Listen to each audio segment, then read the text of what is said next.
बल्टाना समाज सेवी अंजलि खुराना के घर पर हुआ हमला। सारा मामला सीसीटीवी कैमरे में कैद हो गया। दो अज्ञात व्यक्तियों ने किया हमला। तुरंत ही बल्टाना पुलिस आई हरकत में।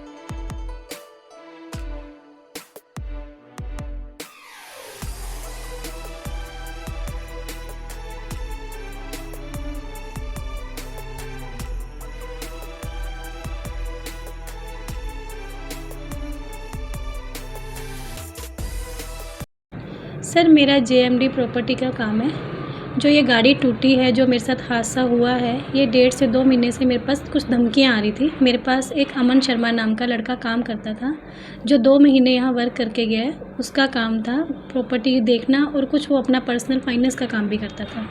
उसके लिंक कुछ फाइनेंसरों से भी थे। उस लड़के को कितना जानते थे आप? उसको मैं 2 मंथ से जानती थी। उससे पहले मेरे कोई नोन थे, उनके पास वो काम करता था, वहाँ मैंने उसको देखा था। उसकी पर्सनल लाइफ के बारे में मैं कुछ नहीं जानती थी। जब मेरे पास वो रहा यहाँ पे, तो मैं उसकी पर्सनल लाइफ की मैंने पीछे की बैकग्राउंड उसका चेक करना शुरू किया। मैंने उसके आधार कार्ड वगैरह रखे हुए थे अपने पास है, ID प्रूफ वगैरह।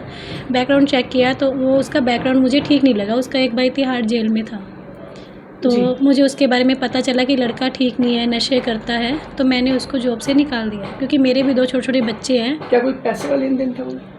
नहीं, मेरा उसके साथ कोई पैसे का लेन देन नहीं था, क्योंकि मेरे पास तो जॉब करता था वो। तो मेरा कोई पैसे का, उसका फाइनेंसरों के साथ पैसे का लेन देन था, जिसके उसके जाने से मेरे पास वही कॉलें करवा रहा था। कुछ फाइनेंसरों की कॉलें भी आई मेरे पास कि मैडम हमने ये पैसे लेने हैं, हमने आपके ऑफिस में दिए हैं। तो मैंने उनको यही बोला कि अगर मेरी गारंटी है, मेरा कुछ है, तब आप मुझे बताओ। आपने अमन को पैसे दिए, अमन से लो। मैंने उनकी कॉल्स वगैरह उठानी बंद कर दी। उन्होंने मुझे अन्य नंबरों से भी बहुत सी कॉलें की, मैंने नहीं उठाई है। मैंने कहा अमन का लेन देन अमन तक रखो आप। उनकी तरफ से मुझे कुछ धमकियाँ आई, मैंने उनके नाम अभी कहीं भी नहीं लिए हैं। फ्यूचर में अगर मुझे दोबारा परेशान करेंगे तो मैं उनके नाम भी क्लियर करूँगी। ये कितने बजे हादसा हुआ था? ये हादसा रात को 12:23 पे हुआ था। एक्चुअली मैं कुछ दिन से किसी फंक्शन से 3 दिन से लेट आ रही थी, तो उन्होंने मेरा वही टारगेट बना रखा था रेकी करके कि इस टाइमिंग पे ही आती है। उनको वही टाइमिंग कंफर्म थी मेरे आने की। उस दिन मैं मेरी तबीयत ख़राब होने की वजह से रीज़न से मैं बहुत जल्दी घर आ गई ऑफिस से।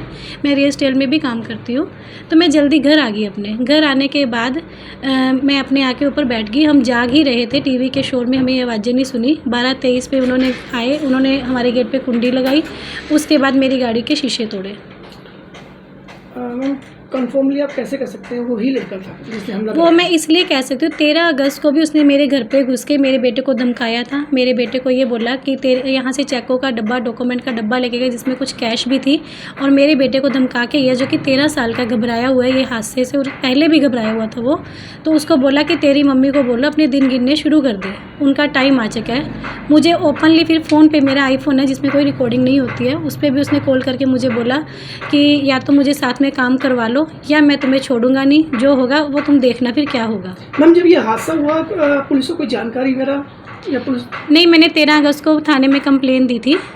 उसके बाद अभी कोई कार्रवाई हुई नहीं थी। अगर होती तो शायद ये हादसा ना होता, तब ऐसा कुछ सोचा नहीं। उसके बाद ये हादसा हुआ मेरे साथ। उस टाइम मैंने 112 पे कॉल करी, PCR आई और आके मौके पे वो मेरे कुछ फ़ोटोएँ और गाड़ी की फ़ोटोएँ लेके गए। अगले दिन गुरप्रीत इंचार्ज जी खुद आए मेरे पास, वो सारे मेरे बयान लेके गए, पूछ के उसे मुझे पुलिस की सपोर्ट मिली। जी thank you. Sir Baltana Pir Baba road पे अंजलि खुराना के घर में हमला हुआ था, ये पूरा मामला क्या है जी? ਇਹ ਨਾਲੇ ਦਰਖਾਸਤ ਆਈ ਹੈ ਜੀ, ਕੱਲ ਮਿਲੀ ਹੈ ਪੁਲਿਸ ਦਰਖਾਸਤ ਅੰਜਲੀ ਖੁਰਾਨਾ ਜੀ ਵੱਲੋਂ ਜੀ। ਤੇ ਇਹਦੀ ਕਾਰ ਤੇ ਸ਼ੀਸ਼ੇ ਭੰਨੇ ਆ। ਬਸ ਹਲੇ ਮਤਲਬ ਘਰ ਦੇ ਅੰਦਰ ਵੜ ਕੇ ਦਾ ਹਮਲੇ ਵਾਲੀ ਕੋਈ ਗੱਲ ਆਈ ਨਹੀਂ ਆਪਣੇ ਸਾਹਮਣੇ, ਪਰ ਇੱਕ ਨੰਬਰ ਆਇਆ ਦਰਖਾਸਤ ਦੇ ਵਿੱਚ ਪਾਇਆ ਉਹਨਾਂ ਨੇ। ਉਹ ਬੰਦਾ ਫੋਨ ਨੰਬਰ ਬੰਦ ਆ ਰਿਹਾ ਸਾਡੇ ਕੋਲੇ, ਤੇ ਉਹ ਅਸੀਂ ਟ੍ਰੇਸਿੰਗ ਤੇ ਪਾਇਆ ਹੋਇਆ। ਅੱਜ ਮੈਚ ਡਿਊਟੀ ਹੋਣ ਕੇ 4 ਸਾਹਿਬ ਉਧਰ ਗਏ ਹੋਏ ਨੇ, ਤੇ ਸ਼ਾਮ ਤੱਕ ਸਾਡੇ ਕੋਲ ਆ ਜਾਏਗਾ ਅੱਜ। सर इस मामले को 2 दिन हो गए, कोई कार्रवाई चल रही है? हाँ जी, पड़ताल कर रहे हैं जी इसकी पूरी। अच्छा पड़ताल कर रहे हैं सर? हाँ, मैं ਉਹਦੇ ਨਾਲ ਵੀ ਗੱਲ ਹੋ ਗਈ, ਦਰਖਾਸਤ ਨਾਲ ਵੀ ਗੱਲ ਕੀਤੀ ਆਪਾਂ ਨੇ। ਉਹ ਕਹਿੰਦੇ ਮੈਂ ਵੀ ਪੜਤਾਲ ਕਰਨੀ ਹੈ ਤੇ ਉਹ ਨੰਬਰ ਅਸੀਂ ਟਰੇਸ ਕਰਨੇ ਆ, ਨੰਬਰ ਟਰੇਸ ਕਰਕੇ ਕੱਲ ਤੱਕ ਆਪਾਂ ਜੋ ਕਾਰਵਾਈ ਬਣ ਜੇ ਕਰ ਦਾਂਗੇ ਤੇ ਮਾਫੀ ਨੂੰ ਕੋਈ ਨਹੀਂ। जी सर, आप वहाँ पे गए थे घर पे? ਇੰਚਾਰਜ ਚਾਰ ਸਾਹਿਬ ਗਏ ਸੀਗੇ ਜੀ। अच्छा, इंचार्ज साहब गए थे, मतलब पूरा मौके का वाक़या ले लिया ਹਾਂ आपने? ਇੰਚਾਰਜ ਸਾਹਿਬ ਗਏ ਸੀ, ਮੌਕੇ ਤੇ ਦੇਖਿਆ ਇਹ ਕਾਰ ਦੀ ਫੋਟੋਆਂ ਵੀ ਲੈ ਲਈਆਂ ਸੀ ਸਾਡੇ ਕੋਲ ਆ ਗਈਆਂ, ਪਰ ਇਹ ਵੀ ਹਲੇ ਬੰਦਾ ਟਰੇਸ ਨਹੀਂ ਹੋਇਆ, ਪਰ ਅਸੀਂ ਕੱਲ ਤੱਕ ਲੈ ਆਵਾਂਗੇ ਬੰਦੇ ਨੂੰ। अच्छा, मतलब अभी ट्रेसिंग में चल रहा है सर? ਹਾਂ ਟਰੇਸਿੰਗ ਚੱਲ ਰਿਹਾ ਸੀ। जी, धन्यवाद सर।